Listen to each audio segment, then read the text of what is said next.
Hey guys, how's it going? Recording a quick video to show you something that we picked up just recently.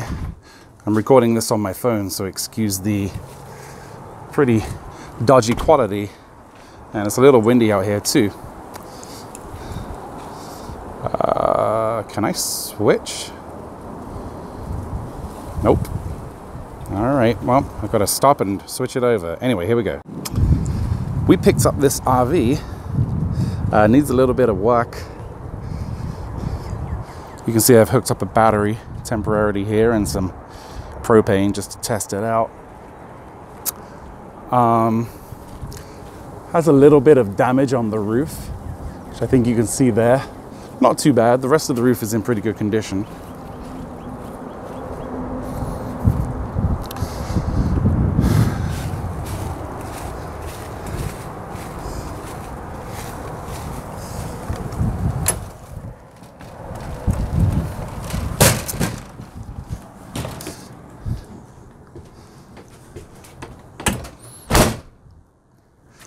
Yeah, so this is it. So it has the roof damage that I pointed out, and it also has some floor repairs that are needed. Pretty typical when one of these gets some water damage that the floor gets a little messed up. We picked this up pretty cheap. It sleeps a lot, and so my wife and I want to go camping probably in June, and you know, we've just gotten into April, so we've got a couple of months to repair the floor and get this all fixed. So you have that queen bed right there with a curtain that closes. This couch comes down and turns into a bed. That table goes down and that turns into a bed. And then you've got these bunks over here as well.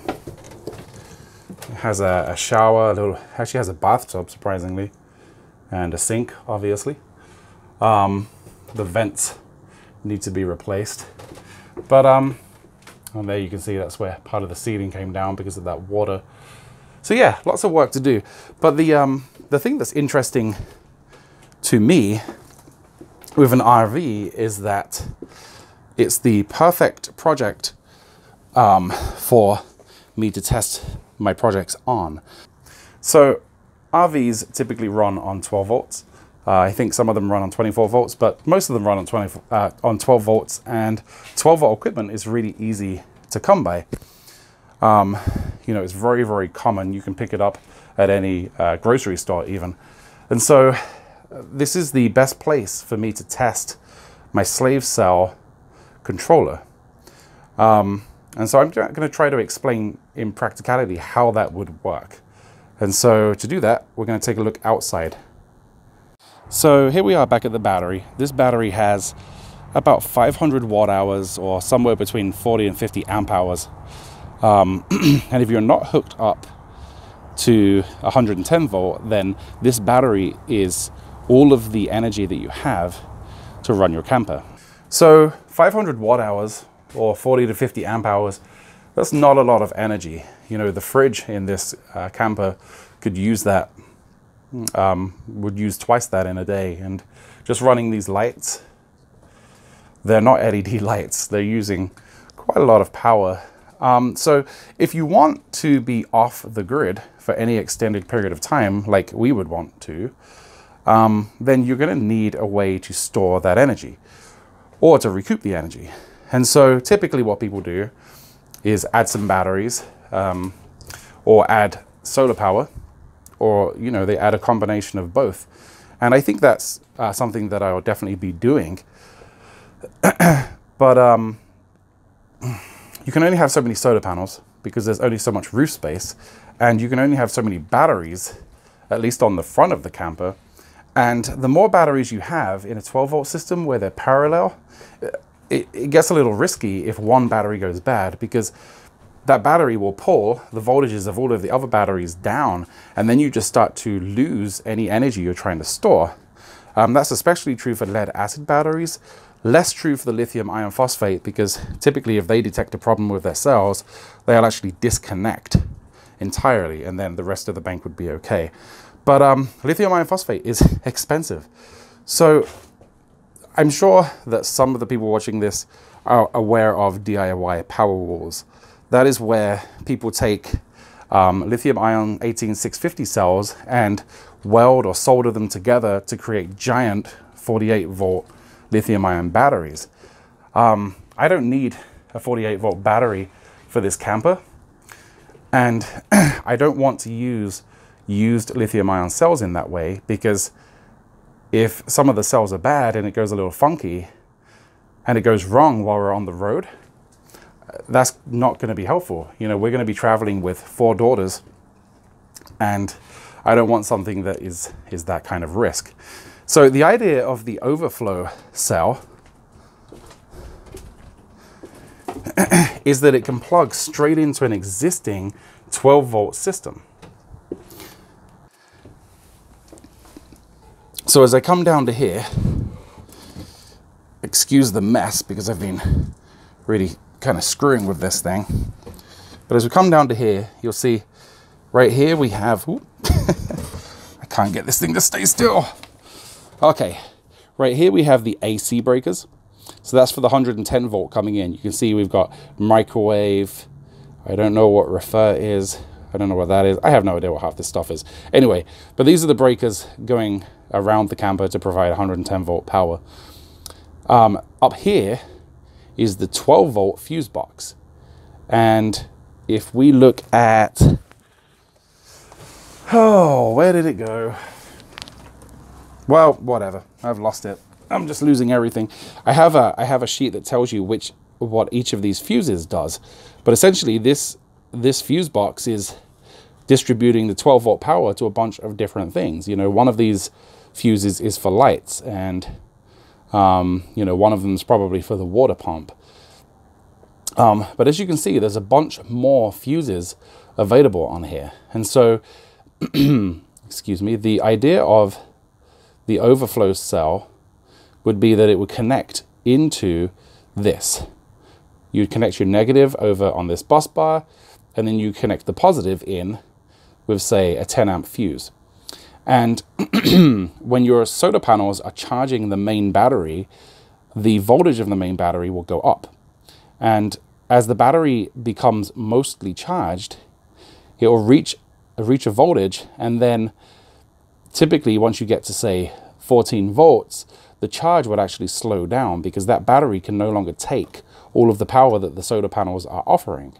And at that point, once you get to 14 volts or some predefined voltage, that is when the overflow cell will actually start to trickle power away, however much power is necessary to keep the voltage at 14 volts, and it will put it into just a giant bank of 18650s. And so, to illustrate that better, imagine that this is the overflow cell controller, and it is connected to the 12 volt fuse box. And on the other side of this controller is a giant bank of 18650s. So this connects here, and then this connects here. If our main battery on the camper is full, this controller will take charge away and push it to this battery. Now remember that the main battery, when it is full, can no longer take the amps that are available. And if you start trickling the power down, you'll actually get more power out of the solar panels. That is power that would have otherwise have been wasted. So this whole process is probably only going to be 80% efficient, but it's 80% of something that you would not have had otherwise. Now, when the main battery starts to dip because the sun has gone down, your voltage is going down, and maybe you get down to 12.5 or, you know, somewhere around there. At that point, this controller goes into the reverse mode, and it starts taking the voltage from here and boosting it back to maintain a minimal voltage. Say, you know, maybe if you get to 12.5 volts, this just boosts power to try to keep that voltage at a minimum of 12.5 volts. Now, it might not be able to keep it there. The main battery is still responsible for providing the, you know, the peaks of power that you need. The point of this is to try to stop that battery from going below a voltage or from cycling too much. This is really like an extended amount of power. This is not for, you know, huge loads or anything like that. So yeah, hopefully that explains how the overflow cell actually is supposed to work. I have had a prototype of it functioning where it would take voltage from the main battery and push voltage back to the main battery. So I know that it works. I know it produces some heat, as you would expect, because it's going between 3.7 volts to 12 volts in the boost and the buck circuits. But again, it's power that you would not otherwise have, because there's nowhere for that power to go at the point in which the main battery is full. So come June, we'll actually get to see how this thing works.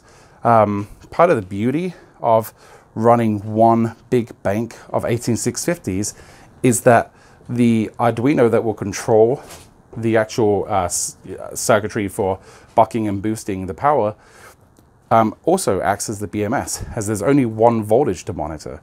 So there's no expensive BMS needed. You know, an Arduino is not that expensive. I think the components I need to put on this circuit board cost around $15 total. That's including the Arduino. So yeah, let me know what you guys think. If you think this is a practical solution, or if you think it's a complete waste of time. I don't know.